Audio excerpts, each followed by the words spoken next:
It's so nice.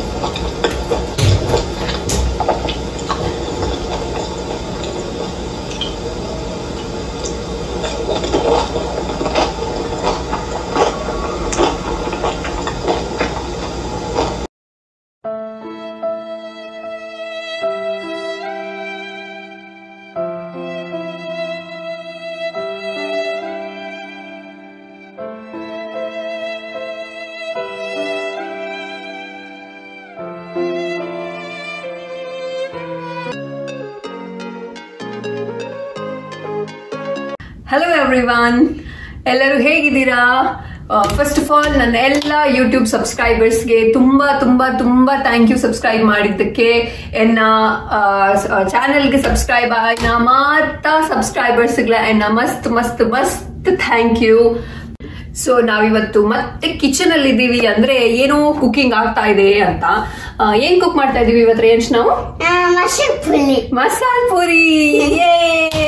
ಹೌದು, ನಾವಿವತ್ತು ಮಸಾಲ್ ಪುರಿ ಮಾಡ್ತಾ ಇದೀವಿ.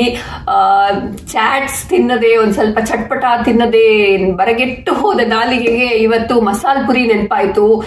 ಸ್ಪೆಷಲ್ ಕರ್ನಾಟಕ ಚಾಟ್ ಅದು, ಬೇರೆ ಎಲ್ಲೂ ಸಿಗಲ್ಲ, ಕರ್ನಾಟಕದಲ್ಲಿ ಮಾತ್ರ ಸ್ಪೆಷಲ್ ಚಾಟ್ ಅದು.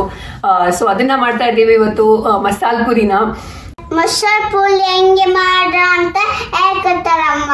ನಿಮಗೆ ಇಷ್ಟ ಆದ್ರೆ ನೀವು ತಿನ್ನಿ, ನೀವು ಮಾಡಿ ಫಸ್ಟ್, ಆಮೇಲೆ ತಿನ್ನಿ. ಎಂಚಿ ಸಾವಿಯೆ ಈ ಲಾಕ್ ಡೌನ್ ಹಿಡಿದು ಗಿರ್ಮಿಟಾಯಿನ ಮಂಡೆಗೆ ಒಂತೆ ತಂಪ ಹೊಡೆದು ಮಸಾಲ್ ಪುರಿ ಮಲ್ತೊಂದುಲ್ಲ. ನಿಕ್ಲೆಗ್ಲ ಇಷ್ಟ ಇತ್ತಂಡ ಇಲ್ಲಡೆ ಮಲ್ತ್ ಟ್ರೈ ಮಲ್ಪಿ ಎಂಚ ಅಂಡು ಬೊಕ್ಕ ಎಂಕ್ ಪಲ್ಲೆ. ಸೊ ಮೊದಲಿಗೆ ನೀವೇನ್ ಮಾಡಿ ಅಂದ್ರೆ, ಒಂದು ಕುಕ್ಕರ್ ಅಲ್ಲಿ ಒಂದ್ 2 ಆಲೂಗಡ್ಡೆ, ಆಮೇಲೆ ಒಂದ್ ಸ್ವಲ್ಪ ಬಟಾಣಿ, ಹಾಗೆ ಕಾಬೂಲ್ ಚನ ಇದ್ರೆ ಅಥವಾ ಬರೀ ಆಲೂಗಡ್ಡೆ ಮತ್ತೆ ಬಟಾಣಿನ ಹಾಕ್ಬಿಟ್ಟು ಚೆನ್ನಾಗಿ ಅದನ್ನ ಬೇಯಿಸ್ಕೊಳ್ಳಿ. ಈ ತರ ನಾನು ಮೊದಲೇನೆ ಬೇಯಿಸಿಟ್ಕೊಂಡ್ಬಿಟ್ಟಿದೀನಿ. ಇದರಲ್ಲಿ ಕಾಬೂಲ್ ಚನ ಹಾಕಿದೀನಿ, ಆಲೂಗಡ್ಡೆನೂ ಹಾಕಿದೀನಿ, 2 ಆಲೂಗಡ್ಡೆ, ಆಮೇಲೆ ಒಂದ್ ಸ್ವಲ್ಪ ಬಟಾಣಿ ಹಾಕಿದೀನಿ. ನನ್ನ ಹತ್ರ ಬಟಾಣಿ ಹಸಿದು ಇದ್ದಿದ್ದು, ಅಂದ್ರೆ ಫ್ರೋಸನ್ ಪೀಸ್ ಇದ್ದಿದ್ದು, ಸೊ ಅದನ್ನೇ ಹಾಕಿದೀನಿ, ಫ್ರೋಸನ್ ಬಟಾಣಿ. ನಿಮ್ಮ ಹತ್ರ ಬಟಾಣಿ ಕಾಳಿದ್ರೆ ಅದನ್ನ ನೆನೆಸ್ಕೊಂಡ್ಬಿಟ್ಟು ಅದನ್ನೇ ಬೇಯಿಸ್ಕೊಳ್ಳಿ, ಅದೇ ಒಳ್ಳೆ ಟೇಸ್ಟ್ ಕೊಡೋದು. ಸೊ ನೆಕ್ಸ್ಟ್ ಈ ತರ ಒಂದು ಪ್ಯಾನ್ ತಗೊಂಡು ಅದರಲ್ಲಿ 1 ಟೇಬಲ್ ಸ್ಪೂನ್ ಅಷ್ಟು ಎಣ್ಣೆ ಹಾಕ್ಬಿಟ್ಟು ಅದು ಬಿಸಿ ಆದ್ಮೇಲೆ ಅದಕ್ಕೆ ಒಂದು ಮೀಡಿಯಂ ಸೈಜ್ ಆನಿಯನ್ ಹೆಚ್ಚಿಟ್ಕೊಂಡಿರೋದನ್ನ ಹಾಕೋತಾ ಇದ್ದೀನಿ. ಈ ತರ ಆನಿಯನ್ ಹಾಕ್ಬಿಟ್ಟು ಸ್ವಲ್ಪ ಫ್ರೈ ಮಾಡಿ. ಅದೊಂದು ಸ್ವಲ್ಪ ಫ್ರೈ ಆದ್ಮೇಲೆ ಅದಕ್ಕೆ ಒಂದು ಇದ್ರಲ್ಲೊಂದು 5-6 ಎಸಳು ಬೆಳ್ಳುಳ್ಳಿ ಇದೆ, ಅದನ್ನ ಹಾಕ್ತಾ ಇದ್ದೀನಿ ಸ್ವಲ್ಪ ಫ್ರೈ ಮಾಡಕ್ಕೆ. ಆಮೇಲೆ ಒಂದು 4 ಹಸಿ ಮೆಣಸಿನ್ಕಾಯಿ ಹಾಕ್ತಾ ಇದ್ದೀನಿ, ಅದನ್ನು ಜೊತೆಗೆ ಹಾಕ್ಬಿಟ್ಟು ಫ್ರೈ ಮಾಡಿ. ಜಾಸ್ತಿ ಬೇಡ, ಒಂದು ಸ್ವಲ್ಪ, ಒಂದು 10 ಸೆಕೆಂಡ್ಸ್ ಫ್ರೈ ಮಾಡಿಬಿಟ್ಟು ಗ್ಯಾಸ್ ಆಫ್ ಮಾಡ್ಕೊಂಬಿಡಿ. ಸೊ ನೆಕ್ಸ್ಟ್ ಒಂದು ಮಿಕ್ಸಿ ಜಾರ್ ತಗೊಂಡ್ಬಿಟ್ಟು ಅದಕ್ಕೆ ನೀವು ಬೇಯಿಸಿಟ್ಕೊಂಡಿದ್ದಂತ ಆಲೂಗಡ್ಡೆ ಬಟಾಣಿ ಇದಿದೆ ಅಲ್ವಾ, ಅದನ್ನ 1-2-3 ಸ್ಪೂನ್ ಅಷ್ಟು ಅದಕ್ಕೆ ಹಾಕೊಳ್ಳಿ. ಅದು ಜೊತೆಗೆ ಗ್ರೈಂಡ್ ಮಾಡಕ್ಕೆ, ಒಂದ್ ಸ್ವಲ್ಪ ಥಿಕ್ನೆಸ್ ಬರಕ್ಕೆ ಅದಕ್ಕೆ ಹಾಕೊಂಡ್ಬಿಟ್ಟು ಆಮೇಲೆ ಅದಕ್ಕೆ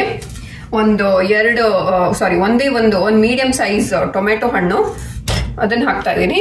ಆಮೇಲೆ 1-2 ಇಂಚಷ್ಟು ಶುಂಠಿ ಹಾಕ್ತಾ ಇದ್ದೀನಿ. ಆಮೇಲೆ ಒಂದಿಷ್ಟು ದೊಡ್ಡ ಚಕ್ಕೆ, ಆಮೇಲೆ 3-4 ಲವಂಗ, ಆಮೇಲೆ ಒಂದ್ ಸ್ವಲ್ಪ ಒಂದಿಷ್ಟು ಪೆಪ್ಪರ್ ಕಾರ್ನ್ಸ್ ಇದೆ, ಕಾಳುಮೆಣಸು, ಅದನ್ನ ಹಾಕ್ತಾ ಇದ್ದೀನಿ. ಆಮೇಲೆ ನೀವು ಅವಾಗಲೇ ಮಾಡ್ಕೊಂಡಿದ್ದಂತ ಈ ಆನಿಯನ್ ಫ್ರೈ ಏನಿದೆ ಅದನ್ನು ತಣ್ಣಗಾದ್ಮೇಲೆ ಮಿಕ್ಸಿಗೆ ಹಾಕ್ತಾ ಇದ್ದೀನಿ. ಜೊತೆಗೆ ಸ್ವಲ್ಪ ಕೊತ್ತಂಬರಿ ಸೊಪ್ಪಿಷ್ಟು ಹಾಕ್ತಾ ಇದ್ದೀನಿ. ಇಷ್ಟೆಲ್ಲ ಹಾಕೊಂಡ್ಬಿಟ್ಟು ಸ್ವಲ್ಪ ನೀರ್ ಹಾಕ್ಬಿಟ್ಟು ಇದನ್ನ ಮಿಕ್ಸಿ ಮಾಡೋಣ. ಸೊ ನೆಕ್ಸ್ಟ್ ಈ ತರ ಅದನ್ನ ಗ್ರೈಂಡ್ ಮಾಡ್ಕೊಂಡ್ ಆದ್ಮೇಲೆ ಮತ್ತೆ ಆವಾಗ್ಲೇ ಬಿಸಿ ಮಾಡಿರುವಂತ ಪ್ಯಾನ್ಗೆ ಸ್ವಲ್ಪ 1 ಸ್ಪೂನ್ ಅಷ್ಟು ಎಣ್ಣೆ ಹಾಕ್ಬಿಟ್ಟು ಮಿಕ್ಸ್ ಅದನ್ನ ಪ್ಯಾನ್ಗೆ ಹಾಕೊಂಡ್ಬಿಡಿ. ಅಂಡ್ ನಿಮಗೆ ಎಷ್ಟು ಲಿಕ್ವಿಡ್ ಬೇಕು ಅಷ್ಟು ಅದನ್ನ ತೆಳ್ಳಗ್ ಮಾಡ್ಕೋಬಹುದು. ಇನ್ನೂ ಒಂದ್ ಸ್ವಲ್ಪ ನೀರ್ ಹಾಕೋತಾ ಇದ್ದೀನಿ ನಾನು, ಅದಕ್ಕೆ ನೀರ್ ಹಾಕೊಂಡ್ಬಿಟ್ಟು ತೆಳ್ಳಗ್ ಮಾಡ್ತಾ ಇದ್ದೀನಿ, ಬಿಕಾಸ್ ಅದು ಮತ್ತೆ ತಿಕ್ ಆಗುತ್ತೆ. ಸೊ ಎಷ್ಟು ತೆಳ್ಳಗ್ ಬೇಕೋ ಅಷ್ಟು ತೆಳ್ಳಗೆ ಮಾಡ್ಕೋಬಹುದು. ಸೊ ಈ ತರ ಇದನ್ನ ಕುದಿಯಕ್ಕೆ ಇಟ್ಬಿಟ್ಟು ಇದಕ್ಕೆ 1 ಸ್ಪೂನ್ ಅಷ್ಟು ಗರಂ ಮಸಾಲ ಹಾಕ್ತಾ ಇದ್ದೀನಿ, ಗರಂ ಮಸಾಲ. ಆಮೇಲೆ 1 ಸ್ಪೂನ್ ಅಷ್ಟು ಚಾಟ್ ಮಸಾಲ ಹಾಕ್ತಾ ಇದ್ದೀನಿ. ಆಮೇಲೆ ಒಂದು ಸ್ವಲ್ಪ ಉಪ್ಪು ರುಚಿಗೆ ತಕ್ಕಷ್ಟು, ರುಚಿಗೆ ನೋಡ್ಕೊಬಿಟ್ಟು ಹಾಕೊಳ್ಳಿ. ನಾನಿಲ್ಲಿ 1-2 ಟೀ ಸ್ಪೂನ್ ಅಷ್ಟು ಹಾಕ್ತಾ ಇದ್ದೀನಿ. ಆಮೇಲೆ ಒಂದು ಅರ್ಧ ಸ್ಪೂನ್ ಅಷ್ಟು ಅಚ್ಕಾರದ ಪುಡಿ ಹಾಕೊಳ್ಳಿ. ಮೊದಲೇ ನಾವು ಗ್ರೀನ್ ಚಿಲ್ಲಿ ಹಾಕಿರೋದ್ರಿಂದ ಜಾಸ್ತಿ ಖಾರ ಬೇಕಾಗಿರೋದಿಲ್ಲ. ಸೊ ಸ್ವಲ್ಪ ಹಾಕ್ತಾ ಇದ್ದೀನಿ. ಇದನ್ನೆಲ್ಲ ಚೆನ್ನಾಗಿ ಮಿಕ್ಸ್ ಮಾಡಿಕೊಂಡು ಕುದಿಯಕ್ಕೆ ಬಿಡಿ ಅದನ್ನ. ಸೊ ಈ ಮಸಾಲಾನ ಸ್ಟವ್ ಮೇಲೆ ಒಂದು ಮೀಡಿಯಂ ಫ್ಲೇಮ್ ಅಲ್ಲಿ ಒಂದು 10-12 ಮಿನಿಟ್ಸ್ ತನಕ, 10-12 ನಿಮಿಷದ ತನಕ ಇದೇ ತರ ಕುದಿಯಕ್ಕೆ ಬಿಡಿ. ಅದು ಚೆನ್ನಾಗಿ ಕುದಿಬೇಕು. ಕುದ್ದಾದ್ಮೇಲೆ ಅವಾಗ್ಲೇ ಹೇಳಿದ್ನಲ್ಲ, ಬೇಯಿಸಿಟ್ಕೊಂಡಿರುವಂತ ಆಲೂಗಡ್ಡೆ ಮತ್ತೆ ಬಟಾಣಿದು ಏನ್ ಮಿಕ್ಸ್ ಇದೆ ಅದನ್ನ ಇದಕ್ಕೆ ಟ್ರಾನ್ಸ್ಫರ್ ಮಾಡಬೇಕು. ಸೊ ಮೊದಲು ಇದು ಒಂದು 10-12 ಮಿನಿಟ್ಸ್ ಅಷ್ಟು ಕುದಿಲಿ.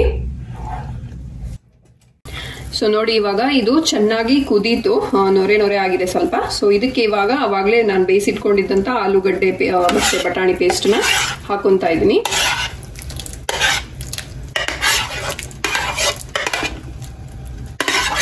ಇದನ್ನೇನು ಮತ್ತೆ ಕುದಿಸ್ಬೇಕಾಗಿಲ್ಲ, ಯಾಕಂದ್ರೆ ಅದೆಲ್ಲ ಆಲ್ರೆಡಿ ಬೆಂದಿರೋದ್ರಿಂದ ಆಲೂಗಡ್ಡೆ ಮತ್ತೆ ಬಟಾಣಿ ಎಲ್ಲ ಸ್ವಲ್ಪ ಮಿಕ್ಸ್ ಮಾಡ್ಕೊಂಡ್ಬಿಟ್ರೆ ಸಾಕು.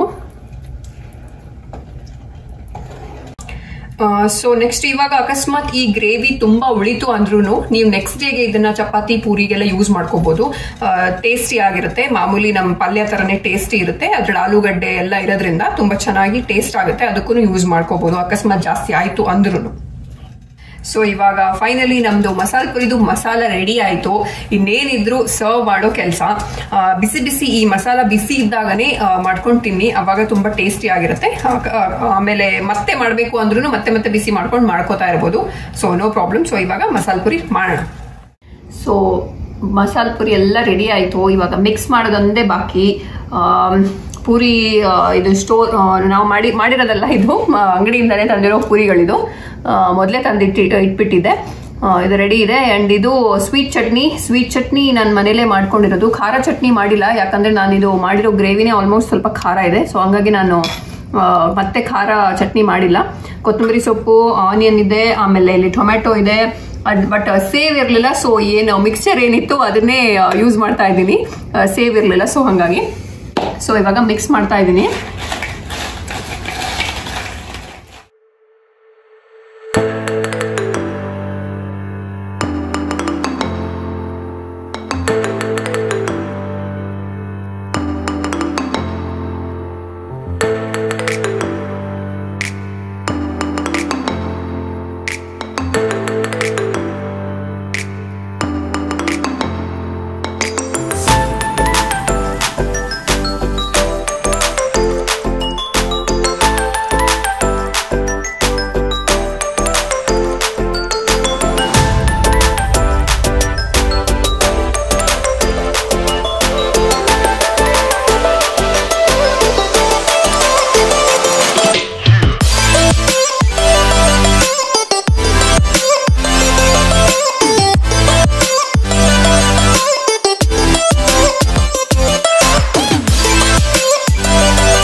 So masala Puri ready. ತಿನ್ನೋ ಮಸಾಲೆಯೇ ಬೇರೆ.